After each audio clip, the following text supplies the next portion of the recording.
Imagine being a football player on the football field and then having a publicity stunt based on identity politics enter the equation. You're getting blown out at halftime. This person has never stepped on the field, yet she decides that she's going to give a halftime speech and chew the team out. Then you have the media making a big deal about all of this and claiming how much of a hero she is. She wins all of these awards for a pathetic kick.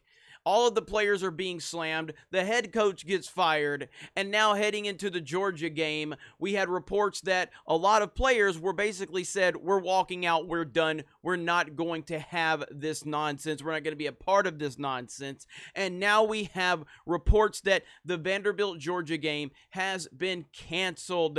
And the reports are saying it's because Vandy couldn't meet the overall numbers. Now, upon these reports coming out, we are now getting the official release. And of course, what are they blaming it on? What are they blaming it on? They're blaming it on the beer bug. That's right. They're trying to spin it. They're trying to say that it's only being canceled because of COVID restrictions and all of these concerns. It's bullshit. We know exactly what's going on. All of this pandering, all of this nonsense, all of this identity politics, and the players are like, dude, this is bullshit. We're not going to have it. And the media is going to try to spin it all over the place. I love this tweet here.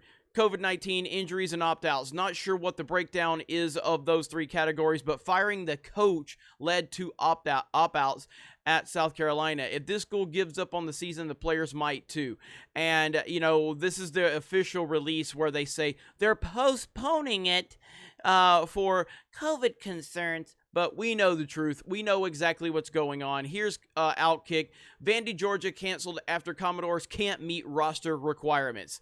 The Vanderbilt, Georgia game has been canceled. As of Tuesday, Vandy interim coach Todd Fitch wasn't sure he'd have enough players to field a team as players were contemplating opting out of the trip to Athens to face Georgia after being blown out 41-0 last Saturday at Georgia. Sports Illustrated Ross Dellinger reports Vandy couldn't meet the number of players required to play Saturday's game. The senior goaltender on the Vandy women's soccer team was scheduled to be with the team at Georgia, but interim head coach Fitch was also contemplating getting Vandy's 2019 kicker Riley Guay onto the roster for the Georgia game, and blah, blah, blah, blah, blah. So that's really all the details we have right now, but hilarious to watch that the media is trying to spin this and trying to turn this into a COVID situation. Ultimately, this is exactly what happens when you bring this nonsense into anything. I've talked about it over and over again. I'm going to continue to talk about it because we continue to see it happening.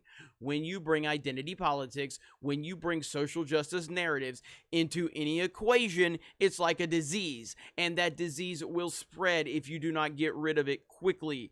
The disease known as social justice and identity politics has destroyed Vanderbilt. Not that there was a lot left there, but that's the entire point. Vanderbilt was a weak organization with weak infrastructure. And when a disease infiltrates something with a weak infrastructure, it can destroy it quickly. And that is what has happened right there. It crumbled after just the mere presence of identity politics. This entire program has collapsed under identity politics because it was weak to begin with. Your coach has been fired. You get blown out 41-0. You got players quitting. All of this while the media is praising a 30-yard squib kick by a whammon. That's exactly what's going on here. An absolute joke. A pathetic joke. I personally am happy and proud that the players have stood up against this nonsense. The media will try to spin it in whatever direction they can. They're probably working overtime behind the scenes to try to correct this, to try to get the players back on. They're going to call it a postponement, and we'll see what happens. But ultimately, we know that the players that have worked their entire lives to get to this point, and only to be chewed out by some woman at halftime that's never stepped on the football field? Are you kidding me right now? Are you kidding me? And as I said, there was a Deadline story talking about how Sarah Fuller already knows more about winning than her coach, and talking about how brave and stunning she is, and all of this other nonsense.